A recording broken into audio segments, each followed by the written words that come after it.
Bonjour tout le monde, bienvenue à ce nouveau rendez-vous de Folie douce, ici Yvan Bugeaud. Aujourd'hui, je reçois Jean-François Plouffe qui nous parle d'une action collective au sujet de personnes qui ont été hospitalisées contre leur gré en garde préventive. À l'espresso et à l'espresso allongé, Pierre amène son sujet, les mécanismes de défense. Catherine Stassin est aussi des nôtres, sa chronique au bureau, horaire flexible ou pas. Bienvenue à Folie douce. La santé mentale, c'est à force d'en parler qu'on cessera d'en parler. Vous êtes à l'antenne de Folie douce. J'accueille maintenant notre collaborateur et invité qu'on connaît depuis longtemps, Jean-François Plouffe. Bonjour Jean-François. Bonjour. Tu es de Action Autonomie, tu es chargé de dossiers de communication et aussi porte-parole. Action Autonomie, qui est un collectif bien connu pour la défense des droits en santé mentale à Montréal. On va parler d'un point bien particulier aujourd'hui. C'est une action collective qui est en cours, en fait, et qui recherche des participants. Alors, les gens qui sont concernés, je pense qu'ils pourraient écouter attentivement ce que tu vas leur dire. De quoi il s'agit exactement? En fait, c'est ça. C'est une démarche qui trouve son origine là, en 2019. C'est une démarche qui vise à indemniser des personnes qui auraient été mises sous garde préventive dans un établissement de santé de n'importe où au Québec pour une période qui dépassait 72 heures. On sait que la loi P38, qui régit la garde dans l'établissement, prévoit qu'on peut garder une personne sans son consentement et sans autorisation du tribunal pendant une période qui n'excède pas 72 heures. Et nous, on sait par les différents portraits de l'application de la loi qu'on a fait sur l'île de Montréal qu'il était très fréquent que le délai de 72 heures soit dépassé.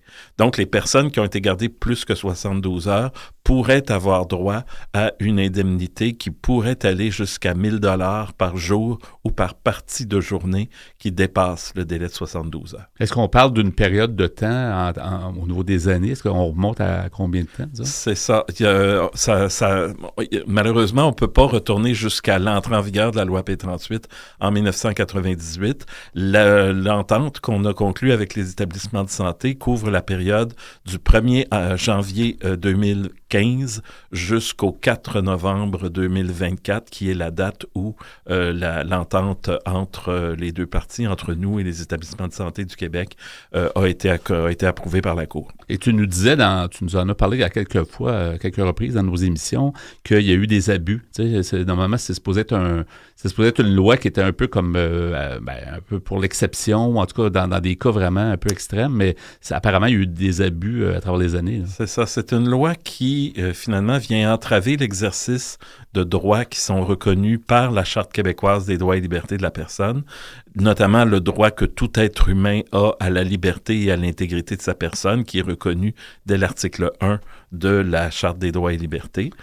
C'est une loi qui peut être appliquée dans certains cas très précis où il y a vraiment dangerosité reliée à un problème dans l'état mental de la personne, mais ça devrait rester l'exception. Alors que nous, ce qu'on a établi, entre autres récemment, c'est qu'il y a quelque chose comme 6200 mises sous garde qui ont été faites au cours de l'année 2021-2022 à Montréal. Ça veut dire une garde toutes les 41 minutes, 24 heures sur 24, 365 jours par année. Donc, ce n'est plus une exception, c'est devenu la règle. Et je veux mentionner aussi qu'on va, dans une prochaine émission, très prochainement, on va aller plus en détail sur la loi P38 parce qu'il y a eu vous avez quand même fait des développements, en tout cas chez Action Autonomie, mais là, on parle de l'action collective parce qu'il y a comme une urgence d'agir. En fait, il y a une date limite, entre autres, pour pouvoir, comment on dit ça, pour prendre part à l'action collective. C'est ça, pour être indemnisé là, en vertu de l'entente. Donc, ce qu'il faut finalement, c'est avoir été mis sous garde entre le 1er janvier 2015 et le 4 novembre 2024, comme je l'ai dit. Il faut que cette garde préventive ait duré évidemment plus que le délai permis par la loi de 72 heures. Il faut que tout ça se soit déroulé sans l'autorisation d'un tribunal. Et faut pas que la garde ait été prolongée en raison de l'arrivée d'un jour férié ou d'un jour de fin de semaine. Et les indemnités qui sont prévues peuvent donc aller jusqu'à 1 000 $ par jour ou par partie de jour qui dépasse le délai de 72 heures. Pour faire une réclamation, finalement, on a voulu simplifier le processus au maximum. Donc, les personnes qui se sentent concernées par ce sujet-là peuvent aller consulter le site Internet de l'administrateur des requêtes en indemnité qui s'appelle ProAxio. La compagnie s'appelle ProAxio et l'adresse Internet, c'est proactio.ca. Donc, on n'a qu'à aller sur ce site et de remplir un formulaire très, très simple qui a pour effet, finalement, de permettre à l'administrateur d'aller consulter le dossier médical de la personne pour trouver le moment où la garde préventive a eu lieu et pour pouvoir mesurer sa durée. Comment a été mis en place, en fait, cette action collective? Parce que ça fait des années que chez Action Autonomie puis d'autres groupes, probablement, dénoncent les abus, tout ça. Mais comment vous en êtes arrivé à ce qu'il y ait une action en bonne et due forme? Oui, bien, c'est à l'origine de 2019.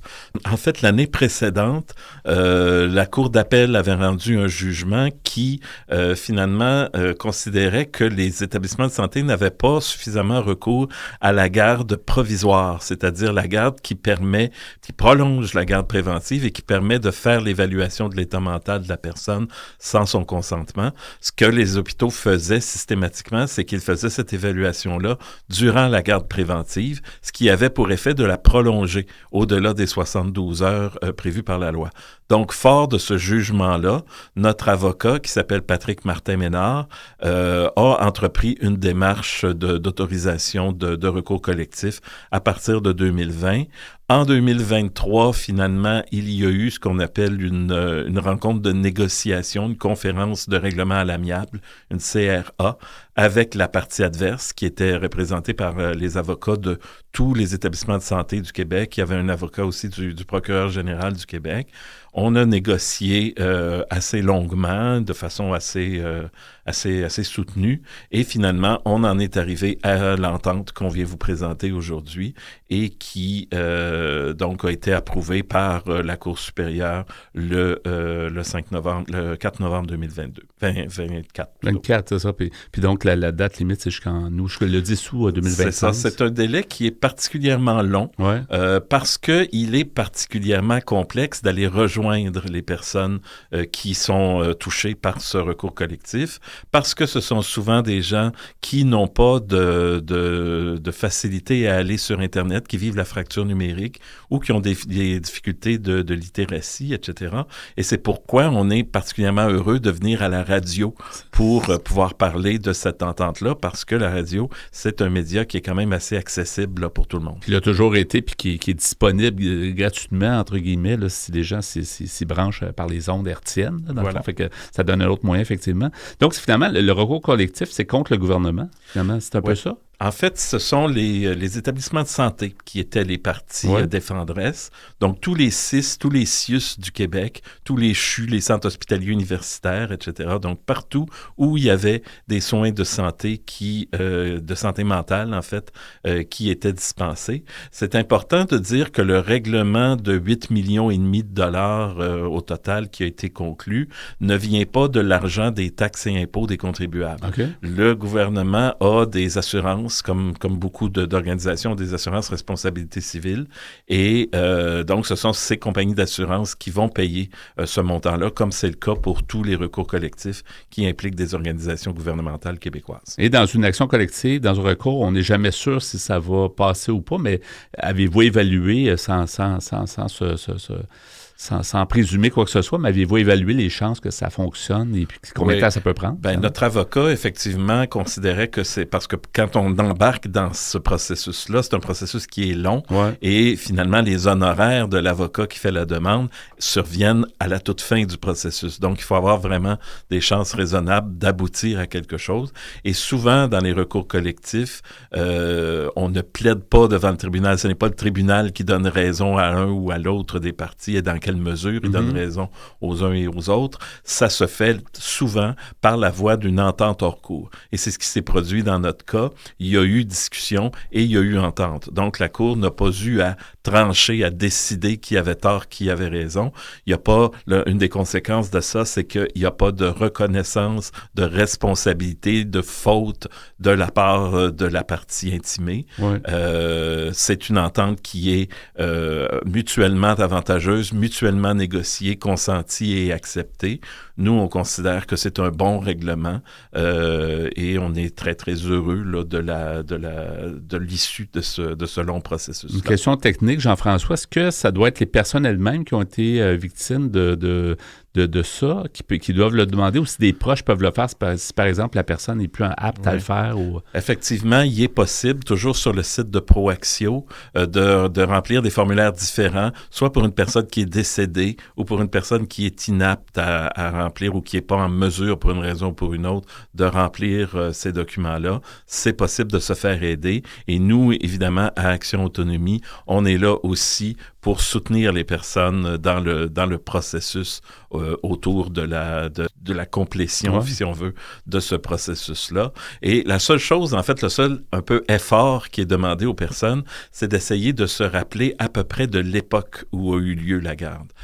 Parce que l'administrateur, comme ça, n'aura pas à passer au travers de tout le dossier médical de la personne depuis 2015. Donc, si on est capable de se rappeler, par exemple, que c'était au printemps 2019, ben ça va aider beaucoup, puis ça va accélérer le processus pour l'administrateur qui n'aura qu'une partie du dossier à consulter. Parce qu'il n'y a pas comme tel, tu sais, les gens qui vivent ça, qui sont en garde préventive, on ne reçoive pas un papier, j'imagine. Donc, il faut qu'ils replacent ça dans le temps quand c'est ils ça, ont exactement. été hospitalisés. C'est difficile parce que c'est une période de fragilité dans leur vie. C'est un moment où on peut perdre la notion du temps. C'est un moment aussi que certaines personnes préfèrent oublier puis mettre derrière eux puis pas trop se rappeler. Ouais. Donc, effectivement, ça demande un certain effort de ce point de vue-là, mais on pense que ça vaut quand même la peine parce qu'il peut y avoir des compensations financières importantes. Et s'il y a des personnes qui ont subi plusieurs gardes de durée qui dépassaient les 72 heures, ben, elles peuvent présenter plusieurs demandes. Autant de demandes qu'il y a eu de gardes.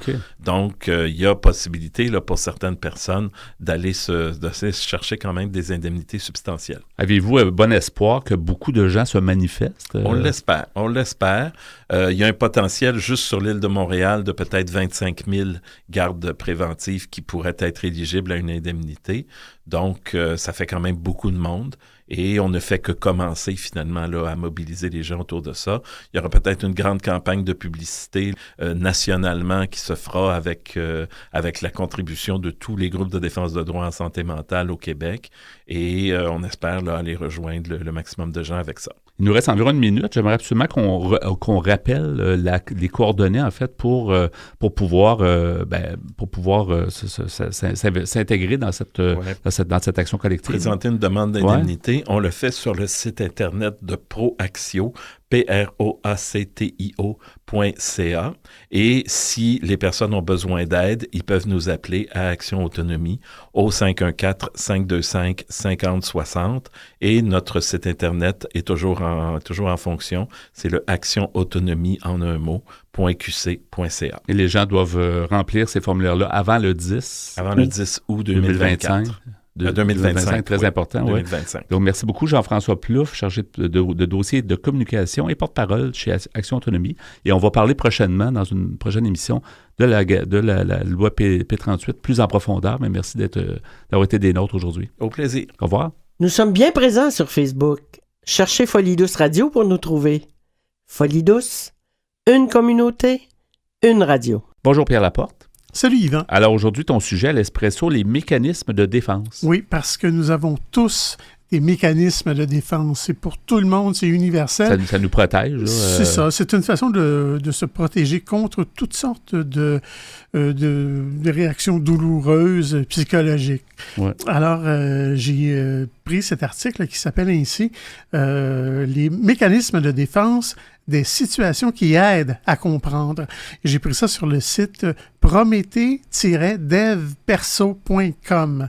Dev perso, j'imagine, pour développement personnel, quelque chose comme ça. Alors, c'est écrit par un monsieur du nom de Sylvain Zéliotte, ou Zélio. Il est écrivain, blogueur et coach pour les personnes atypiques. Alors, ce monsieur a toujours nourri le rêve de créer une Bible des relations sociales pour que les gens soient plus sereins et heureux d'interagir avec les autres. Ouais. Alors, ce monsieur Zélio nous dit « Les mécanismes de défense, voici une notion clé en psychologie qui permet de comprendre beaucoup de choses dans le fonctionnement de l'âme humaine, car ils affectent aussi bien les gens sains et équilibrés d'esprit que ceux qui vivent avec un mal-être. Derrière nos comportements imprévisibles, nos discours incohérents, notre agressivité, se cachent souvent en réalité des mécanismes de défense. Savoir les repérer est très important pour comprendre les autres. Confrontés à un drame, à une souffrance, à des frustrations, nous utilisons tous des mécanismes de défense pour protéger notre ego, pour éviter des pensées pénibles à notre conscience. Freud était le premier à avoir listé et décrit ces différents types d'opérations psychiques visant à réduire ces conflits et tensions internes dans l'inconscient. Le refoulement, la projection, la régression, la sublimation, le déni, la rationalisation et autres.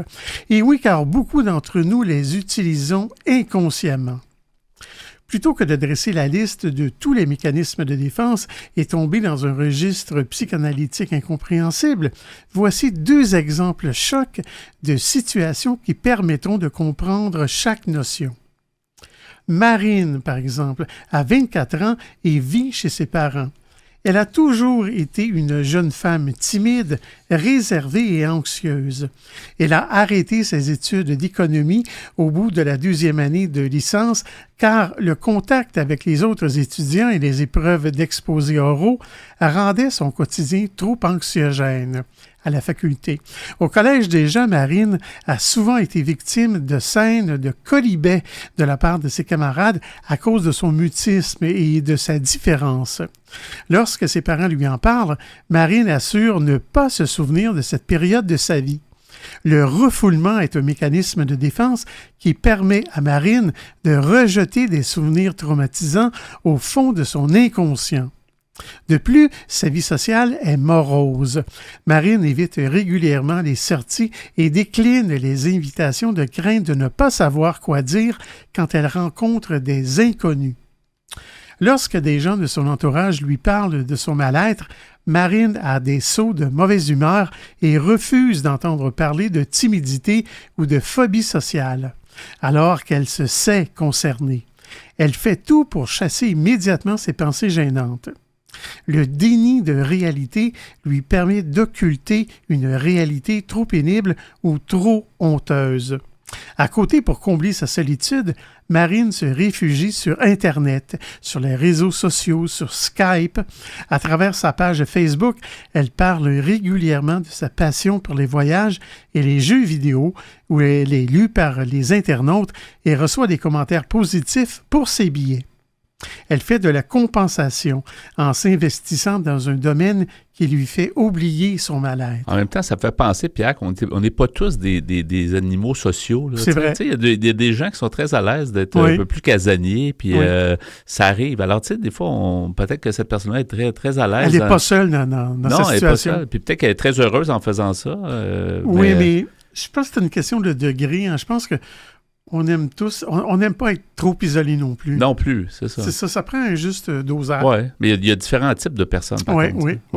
Maintenant, si on parle de Hugo qui est l'introverti. Hugo a 31 ans et travaille comme ingénieur dans une société en informatique. Il est fier de la réussite de ses études, de ses diplômes et de son salaire. En revanche, du côté de la vie affective et sexuelle, Hugo n'est pas du tout doué avec les femmes et collectionne les échecs. Il est frustré. Hugo lit régulièrement des livres de développement personnel et absorbe toutes les informations qu'il trouve sur les techniques de séduction. Il participe de temps en temps à quelques soirées, mais en vain, puisque 5 années plus tard, sa situation n'a pas évolué. Il fait de l'activisme, un mécanisme de défense où il a recours à de nombreuses activités extérieures pour se donner l'illusion de la résolution de ses problèmes, alors qu'il ne se passe rien en réalité. Lorsque son entourage lui parle de son célibat, Hugo rejette la faute sur les femmes qu'il juge hypocrites, malsaines et condescendantes. Pour lui, les femmes le détestent et n'acceptent pas sa personnalité. Hugo fait de la projection. Il attribue aux autres la cause de ses problèmes pour éviter de blesser son estime de soi et de prendre conscience de ses aspects négatifs. En même temps, il fait de la rationalisation en expliquant que son célibat est lié à la société individualiste d'aujourd'hui. Il fait des contorsions intellectuelles pour s'auto-persuader que l'amour n'est qu'une ruse de la nature en vue de la simple reproduction. Vous avez à présent une meilleure idée de ce que signifient les mécanismes de défense. Il faut bien comprendre que ce sont des processus psychiques naturels, à la fois positifs et négatifs. Ils ont des fonctions de préservation et d'équilibre, car notre esprit ne peut pas supporter continuellement des tensions, des conflits ou des situations émotionnelles dures, sinon notre cerveau implose. Bref, tout cerveau humain met en place des mécanismes de défense pour protéger l'estime de soi, et c'est parfaitement normal. C'est bien amorcé. On va poursuivre le même sujet plus tard à l'émission à l'Espresso allongé. Merci Pierre.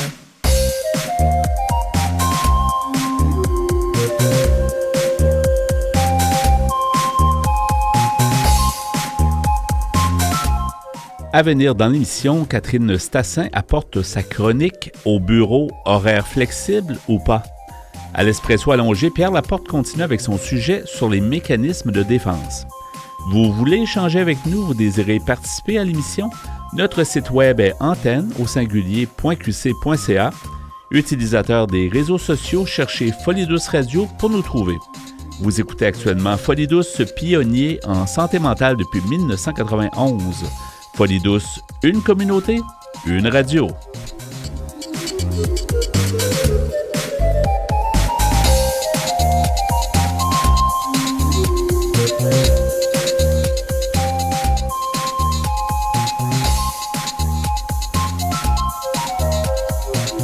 La bonne santé mentale touche à tous les aspects de notre vie.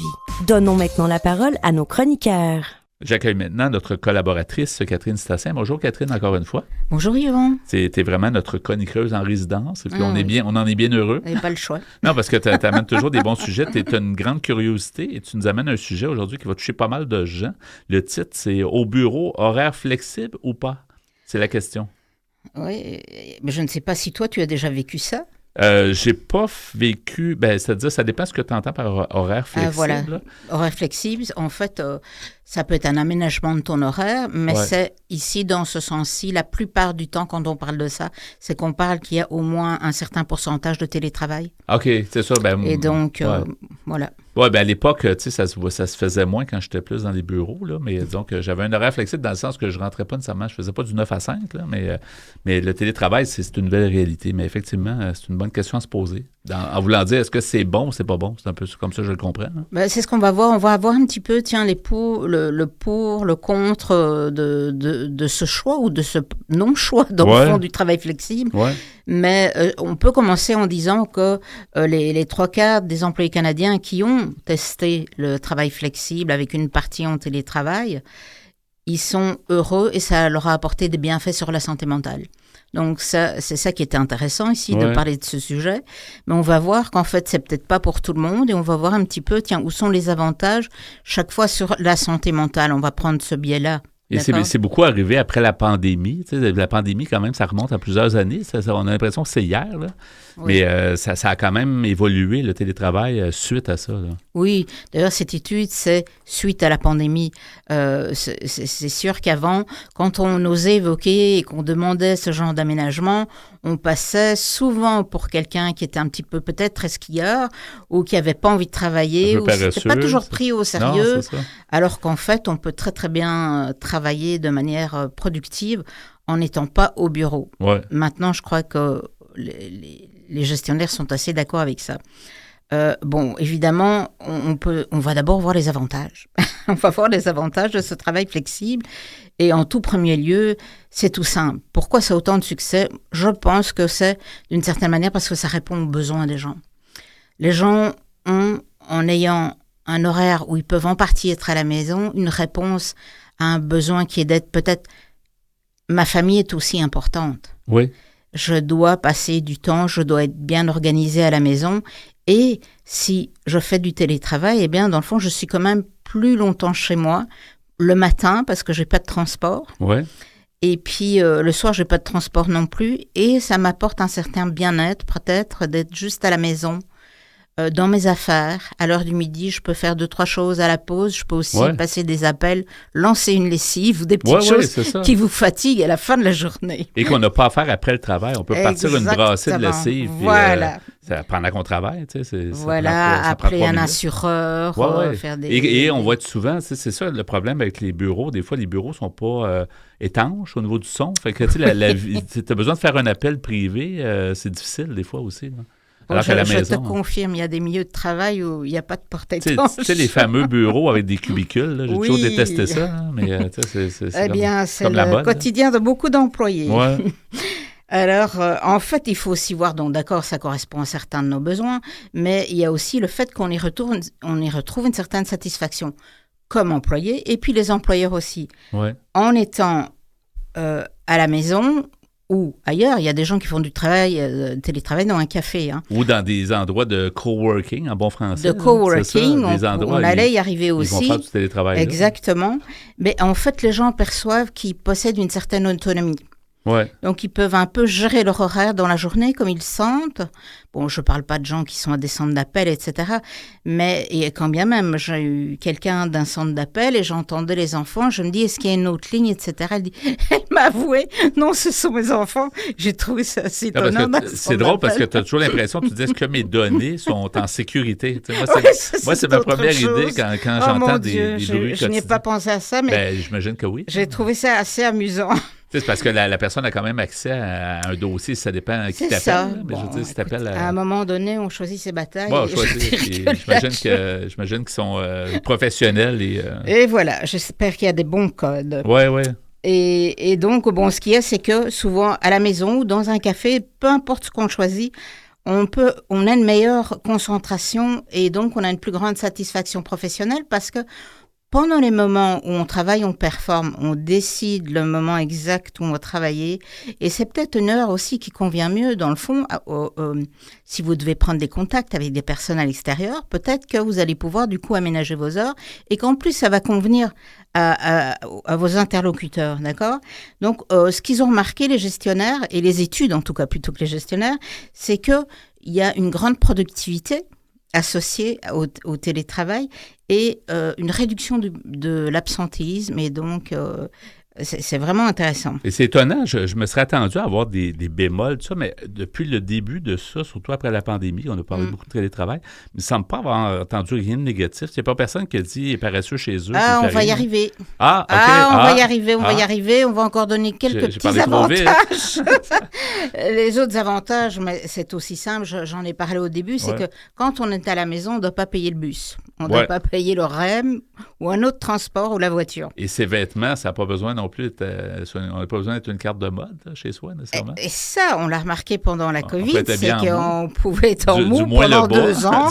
du moins le bas. Et on faisait des sacrées économies. Oui, ça. Oui, le bas, il ne faut pas oublier, il ne faut pas se lever au mauvais moment. Non, c'est ça. Mais oui, en effet, on fait des économies et ça plaît à tout le monde. Et aussi même pour les repas. Parce que souvent, je ne sais pas si tu as remarqué ça, mais les sandwichs, et nos auditeurs peut-être aussi, quand on veut aller chercher un sandwich ou un lunch, ça monte très très vite. Ouais. Donc, il faut bien préparer son lunch, etc. Tandis que là, on est tranquille à la maison. On peut se faire même un repas chaud. Ouais. Des fois, on n'a pas eu le temps de se faire des trucs. Puis là, on part vite. Puis on est obligé d'aller dépenser au resto. Et on se nourrit mieux. Aussi, on prend des bonnes collations. On se fait un petit thé, un verre de lait, etc. Des choses qu'on ne peut pas emporter aussi facilement au bureau. Et le summum, on réduit notre empreinte carbone. Ben oui. Avec notre voiture ou le bus, etc. Bon, peut-être que c'est assez minime à cette échelle-ci, mais je trouve intéressant de le signaler. Alors, le dernier des avantages, c'est vraiment que, et c'est un avantage peut-être pour la philosophie du travail, c'est qu'en fait, il y a une décentralisation. Alors qu'avant, la centralisation des endroits de travail voulait qu'il fallait habiter en ville. Et donc, tout est plus cher en ville. on doit avoir un logement, on doit avoir une voiture, etc. Tandis que maintenant, vous pouvez faire le choix d'habiter un endroit et peut-être même faire le choix de rester à cet endroit, même si vous voulez progresser dans une autre entreprise. Vous ne devez pas peut-être déménager. Donc ça, c'est intéressant. Il y a une philosophie qui change ici. Ça bouge. Et en fait, Statistique Canada, à ce sujet, parle à quel point tu penses qu'il y a une proportion d'emplois qui pourrait être en télétravail. Eh bien, il s'agit de 40%. Oh! 40% de tous les employés qui peuvent, donc qui ont une capacité de télétravail, c'est-à-dire que la nature du travail veut qu'ils puissent travailler à la maison ou dans un café. Mais 40% des employés pourraient être en travail. Je ne dis pas que c'est le cas, je dis qu'il y a une capacité telle au Canada. Ouais. Voilà. Ouais. Bon, alors les inconvénients, on y arrive. Oui, je suis curieux. D'abord, ça ne convient pas à tout le monde et il y a des gens qui n'arrivent pas à avoir cet équilibre entre la vie professionnelle, être à la maison et qui vont être trop attirés par faire lessive peut-être, en même temps cuisiner 3 repas. Ou l'inverse, de trop travailler peut-être, ça doit exister aussi. Aussi, tout à fait. De se retrouver dans le même milieu puis d'être tenté de retourner à son poste de travail puis de dire, même si normalement, techniquement, notre journée est finie, là. Oui, tout à fait, possible, oui, parce qu'ils ont tout l'outillage à la maison, donc ils peuvent faire ce qu'ils veulent à la maison.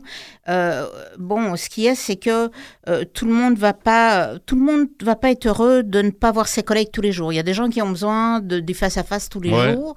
Maintenant, une autre chose ici, c'est que malheureusement, quand vous revenez au bureau, eh bien, des fois, à cause de ce télétravail, vous allez partager le poste avec quelqu'un. Et donc, l'ordinateur dont vous servez la petite place bien cosy où vous allez, en fait, il y a quelqu'un de différent tous les jours qui s'installe au bureau. Donc, on ne peut pas trop prendre ses aises avec Fini ses photos familiales. les petites photos, les petites gugus, les affaires gaga des enfants. C'est un poste fonctionnel, mais c'est plus notre bureau comme tel. Dépersonnalisation de l'endroit qui nous était cher, où on pouvait s'installer, faire notre petit cocon. Donc, on voit qu'il y a bien des bénéfices qui sont absolument indiscutables. Ils sont nombreux, mais il faut faire attention. D'abord, toujours ne pas imposer le télétravail, voir que c'est quelque chose de voulu, et dans les deux sens. Oui, mais par contre, pas en abuser. Récemment, en tout cas, ça peut changer toujours, là, ça change, ça fluctue, mais le gouvernement insiste pour que les employés de l'État reviennent plusieurs jours, puis il y en a qui ne sont pas contents de ça, là, parce qu'effectivement, c'est quoi le juste milieu? Puis là, en fait, le gouvernement impose carrément le nombre de journées. Alors, oui. Je crois que c'est un débat qui doit avoir lieu et on est en plein dedans, en fait. Je remarque sur les annonces d'emploi, maintenant, la plupart du temps, il y a mis nous vous offrons 2 jours de télétravail. C'est comme quelque chose qui est vendeur. Donc, ça fait partie du package. On vous vend ça, on vous donne tel salaire, etc. On offre aussi une possibilité de flexibilité au-delà du télétravail. Vous pouvez arriver à telle heure et repartir entre telle fourchette de horaire. Et j'ai remarqué, c'est pas scientifique, mais j'ai remarqué qu'il y avait moins de monde sur les routes le lundi et le vendredi. Oui. Ça, je confirme dans les bus, moi, en tout cas. Je dis ça en passant, mais j'ai l'impression que les gens annoncent la fin de semaine. Ils font le télétravail le lundi et le vendredi souvent. Pas parce qu'ils travaillent pas, mais c'est comme plus facile autour de la fin de semaine, peut-être. Écoute, même constatation dans les bus, donc il doit y avoir du vrai, je pense. Il doit y avoir du vrai. Maintenant, on va un petit peu, pour terminer, regarder un petit peu les gains de manière un petit peu ludique. Ça fait quand même quelques années que c'est mis en place, le télétravail, donc on peut en tirer des conclusions. Là. Voilà. On peut se demander aussi, tiens, et ça c'est un effet inattendu, qui influe sur la santé mentale, c'est l'exercice. Les gens qui ont bénéficié de travail flexible et de télétravail ont fait plus d'exercices qu'avant et c'est plus de la moitié des exercices qu'ils ont doublé. Donc, s'ils marchaient 5000 pas, ils en sont à 10 000 pas parce qu'ils ont peut-être le temps à la maison de faire le tour du bloc. Donc, ça, c'est vraiment quelque chose. Ils mangent mieux, ça, je l'ai dit. Les travailleurs hybrides, si on ose les appeler comme ça, ils se sentent plus reposés.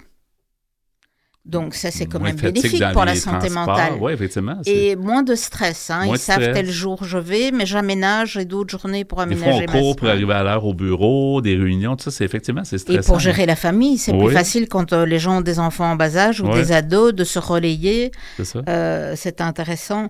Et on voit en fait, et ça, c'est vraiment ce qu'on peut retenir de cette chronique, je trouve, c'est que en fait, 3/4 des travailleurs interrogés pour cette enquête aussi avaient vu une réduction de leur stress global. Donc, c'est vraiment 75% qui vivent moins de stress avec cette formule-là. Ouais. Je pense que c'est quelque chose donc à débattre, à explorer, à étudier, et sachant que ça fait aussi la satisfaction des gestionnaires. Tu parles qu'au fédéral, ils ont imposé certains jours sur place, pourquoi pas, mais il faudrait justifier pourquoi. Oui, exactement. Il faut, dans les deux sens, expliquer pourquoi c'est bénéfique. Et donc, voilà, je vous invite à consulter les sources si vous êtes intéressé. Je vais placer des références intéressantes qui, si vous voulez continuer un peu la réflexion, sur notre site antenne.qc.ca, dans la section mentionnaire Folie douce, ou ta chronique, donc sur le bureau, en fait, sur horaire flexible ou pas. Merci beaucoup, Catherine Stassin, et à la prochaine. Merci, Yvan. Au revoir. Au revoir, tout le monde. Que vous soyez branché, déboussolé, renfermé ou stressé, vous syntonisez actuellement Folie douce. Nous poursuivons au micro avec le sujet commencé plus tôt, Pierre, par toi, les mécanismes de défense. Oui, les mécanismes de défense, ils sont nombreux et tout le monde y a recours. Tout le monde en a, là. Pour pallier ou pour éviter des douleurs psychologiques de tout genre. Tantôt, tu parlais d'ailleurs de celui qui était célibataire de longue date puis que son entourage lui rappelait ça. Tu sais, des fois, tu te dis, l'entourage, il faudrait peut-être qu'il se taise un peu, tu sais, parce que le gars, il veut pas être célibataire, mais l'entourage lui rappelle toujours. Fait que là, il faut qu'il trouve des mécanismes pour se protéger. Mais peut-être que lui aussi, il souffre, par exemple, d'être célibataire. Oui, il souffre peut-être, mais c'est parce que l'entourage en rajoute. En rajoute un peu, oui. C'est ça, il devrait peut-être des fois prendre un break. Oui. Alors, je poursuis ma lecture de l'article que j'avais commencé tantôt, qui s'appelle « Mécanismes de défense des situations qui aident à comprendre ». Et c'est sur le site prométhée-devperso.com, écrit par M. Sylvain Zélio, qui est écrivain, blogueur et coach pour les personnes atypiques. Alors, ce M. Zélio nous dit: au fond, ce n'est pas la présence des mécanismes de défense qui est nuisible, mais la manière dont nous les utilisons selon leur fréquence et leur intensité. Dit de manière simple, avoir recours à un mécanisme de défense parce qu'on est affecté par la mort d'un proche est plutôt bénéfique. Il évite à notre appareil psychique de déglinguer et à tolérer plus facilement une situation émotionnelle insupportable. En revanche, le recours constant, forcé et abusif des mécanismes de défense pour occulter une réalité que l'on n'accepte pas au quotidien peut avoir des effets pervers et imprévisibles. Non seulement cette utilisation immodérée des mécanismes de défense coupe la personne de la réalité, tel l'effet d'un voile noir tendu par sa propre imagination, mais en plus, elle l'empêche de prendre conscience des travers de son comportement avec des répercussions négatives sur ses relations humaines. Même chose pour la personne hypersensible dans ses relations à cause de la peur de l'attachement ou de revivre des expériences douloureuses, ou la personne qui fait le déni d'une maladie grave, ou la femme qui fait le déni de grossesse au point de ne pas le savoir.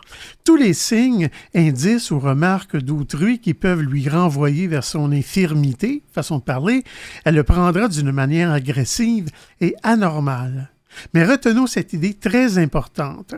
Quand vous luttez psychologiquement contre un mal-être, soit un défaut ou un handicap, investir dans les mécanismes de défense demande une énergie que vous n'imaginez même pas. C'est un processus épuisant et artificiel qui vous coupe de votre naturel. Si vous allez vers les gens entraînant dans votre inconscient toutes ces tensions, vous ne serez jamais à 100% naturel à cause d'un petit pourcentage latent de conflits internes. Monsieur Zeliou nous dit « Voici la question. Pourquoi laisser nos mécanismes de défense investir une énergie folle pour se préserver? Pourquoi s'handicaper d'un poids supplémentaire alors qu'on veut juste converser normalement et prendre du plaisir avec les autres? Autant interagir avec la vie et avec les gens en n'ayant aucune de ces tensions et en s'acceptant pleinement. De cette manière, vous désamorcez tous ces conflits psychiques lourds et inutiles dans l'inconscient et vous diminuez considérablement cette énergie pour ne laisser s'exprimer que votre naturel. Le travail d'acceptation de soi est fondamental et constitue la clé du mieux-être. Oui, ça c'est sûr. Tu es d'accord avec ça? Oui. Moi aussi.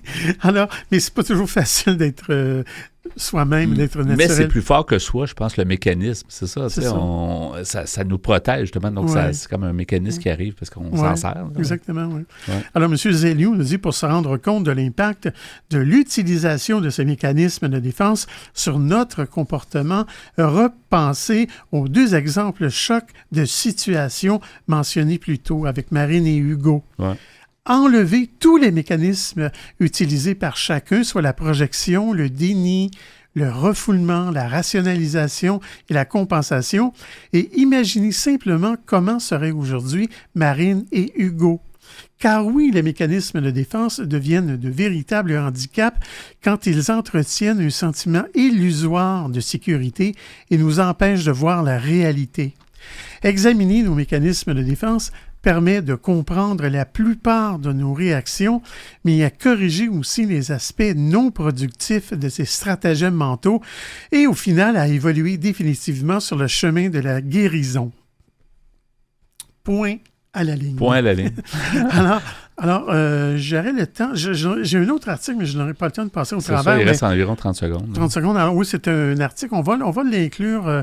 dans nos références. Oui, dans nos références. Ça s'appelle « 17 mécanismes de défense à connaître » par une dame du nom de Aurore Bévalo, qui est psychologue clinicienne spécialisée dans la gestion des situations de crise. Ouais. Alors, c'est une liste, et c'est une longue liste. Ouais. En fait, les 17 mécanismes les plus courants. Bien, les gens qui veulent aller le voir, ils peuvent aller sur notre site antenne-au-singulier.qc.ca dans la section « Mentionner à Folie douce » sous ta chronique. Donc, les mécanismes de défense, ils vont pouvoir aller voir ces points-là. Il y a l'anticipation, l'agression passive, la dénégation, etc. Donc, allez-y. Merci beaucoup, Pierre, pour ce sujet.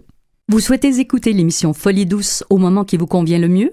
Branchez-vous sur notre site web pour accéder à notre canal radio sur YouTube. antenne.qc.ca. antenne.qc.ca. Quelques instants avant de terminer ce rendez-vous de Folie douce. Merci beaucoup, Pierre, comme à ton habitude, pour ton travail en régie. Bienvenue, mon cher. Merci aussi pour tes espressos, ton espresso et ton espresso allongé, où le sujet était les mécanismes de défense. Oui, on en a tous. Oui, et puis on a appris beaucoup de choses, comme d'habitude. Tu nous instruis. Je fais de mon mieux. Ah oui, c'est toujours utile. Merci pour ça. Notre invité en début d'émission, Jean-François Plouffe, nous a parlé de l'action collective au sujet de personnes qui ont été hospitalisées contre leur gré en garde préventive. C'est la fameuse loi P38. Notre collaboratrice, Catherine Stassin, était aussi des nôtres. Son sujet, au bureau, horaire flexible ou pas. C'était donc Folie douce cette semaine. C'est Yvan Bugeaud à l'animation. Bonne semaine à tous et à la prochaine. Au revoir.